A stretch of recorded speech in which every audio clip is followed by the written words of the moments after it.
After the transatlantic slave trade was abolished, a disturbing aspect of slavery emerged called breeding African slaves. This involved a systematic process where enslaved men and women were forced to have children to increase the number of slaves available for sale.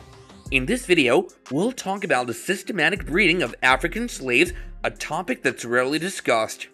The transatlantic slave trade was a horrific chapter in human history. Millions of Africans were forced to endure unimaginable hardships, including brutal conditions during the Middle Passage, the voyage across the Atlantic Ocean. Slavery was a big part of society. People thought it was okay because it had been around for a long time, but then people started to think that slavery was wrong. They started to fight against slavery, and eventually it was abolished. In the late 18th century, the Society of Friends, also known as Quakers, played a significant role in advocating for the abolition of the slave trade. Quakers believed in the fundamental equality and dignity of all human beings, regardless of race, and they actively campaigned against slavery. Some British people who were inspired by this philosophy, like William Wilberforce, Thomas Clarkson, and Granville Sharp, worked together to fight against the slave trade. They wanted to end the buying and selling of enslaved people across the Atlantic Ocean. Their hard work paid off when the British Parliament passed the 1807 Slave Trade Act, which made the transatlantic slave trade illegal in the British Empire. This was an important step towards ending slavery, but it didn't instantly stop slavery altogether. It still existed in both the British Empire and the United States. In the United States, especially in the southern states, slavery was deeply woven into the social and economic aspects of society. In the United States, the movement for abolition gained traction in the early 19th century. Prominent figures such as Frederick Douglass, Harriet Tubman, and Sojourner Truth tirelessly fought against the institution of slavery, advocating for the rights and freedom of enslaved African Americans. President Thomas Jefferson, while a slave owner himself, acknowledged the moral problems with slavery and favored freeing slaves gradually. Slavery became a major dividing issue in the United States, which eventually led to the American Civil War in 1861. The Civil War was a really important moment in the battle against slavery. When the Union, the northern states, won the war, it was a big deal. Then, in 1863, President Abraham Lincoln made a special announcement called the Emancipation Proclamation.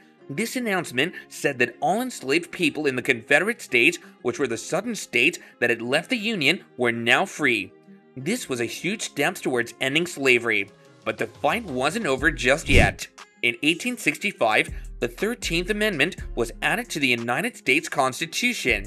This amendment officially made slavery and forced servitude illegal in the entire country. So thanks to the Union victory, the Emancipation Proclamation, and the 13th Amendment, slavery was finally abolished in the United States. But with the abolition of the transatlantic slave trade, the dynamics of slavery began to shift. In order to maintain the supply of enslaved labor, slave owners began to resort to breeding their slaves, treating them as mere commodities. This practice had a profound impact on enslaved individuals and their communities. Enslaved women were forced to bear children against their will, and their children were often separated from them at a young age. This caused immense suffering and trauma, and it further undermined the bonds of community among the enslaved. Slave breeding practices involved slave owners making their slaves have babies more often just to make more money. Female slaves were forced to get pregnant, especially those who could have many children. Male slaves were also made to have relationships with women or young girls. The goal was to increase the number of slaves without having to spend money to buy new ones. The operation of slave breeding farms during this dark period was both systematic and dehumanizing. Enslaved families on large plantations were deliberately divided based on the type of work they were assigned. Men were typically assigned to the physically demanding tasks in the big field gangs, while women and children were allocated to other forms of labor deemed suitable for their abilities. After 1808, the United States banned the importation of slaves. This meant that there were fewer slaves available in the country. At the same time, cotton farming in the Deep South was booming, and more labor was needed to work on the cotton plantations. As a result, local slave markets in the Deep South grew because slave owners had to rely on buying and selling slaves within the country. Meanwhile, in the Upper South, there were too many slaves because they had shifted from growing mainly tobacco to growing a mix of crops that required less labor. The fertility of enslaved women played a crucial role in determining their value to the slave owners. The owners believed that women's ability to have children directly affected their productivity and profitability. Life on these breeding farms was categorized by constant surveillance, control, and exploitation. Slave owners closely monitored the reproductive cycles of female slaves, keeping records of their menstrual cycles and tracking their pregnancies. Women who showed the ability to bear many children were often favored and subjected to further exploitation. The idea of family and personal relationships was disregarded, as enslaved individuals were considered property without basic human rights. Marriages were not recognized, and families were frequently torn apart through the sale of individuals, disregarding any emotional bonds or connections they had. These breeding farms were driven by the pursuit of profit, aiming to produce and sell as many enslaved individuals as possible to meet the demands of the southern states.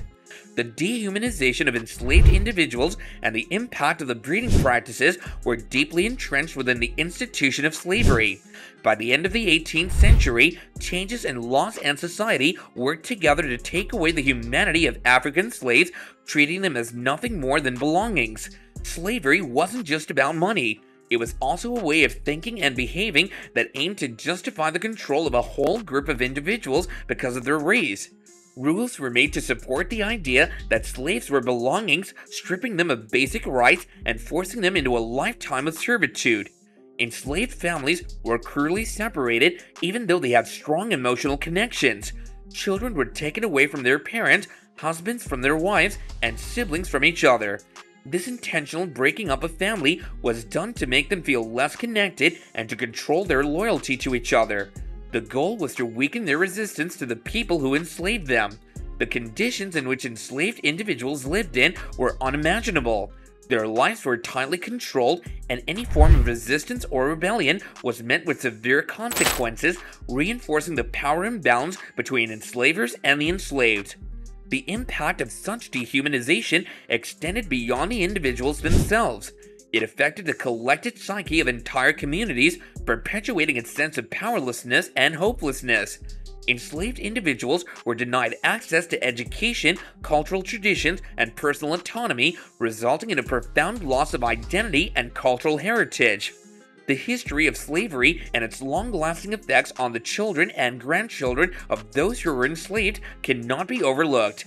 It has influenced the way societies are organized economically, socially, and politically even today, highlighting the immediate necessity for coming together and making significant changes in the system. Confronting this dark chapter in history, we need to recognize the extreme pain experienced by enslaved people and understand the way they were treated as less human when they were bred. It also requires continuous actions to tackle the long-standing unfairness that still exists and strive to build a fairer and more just society for everyone.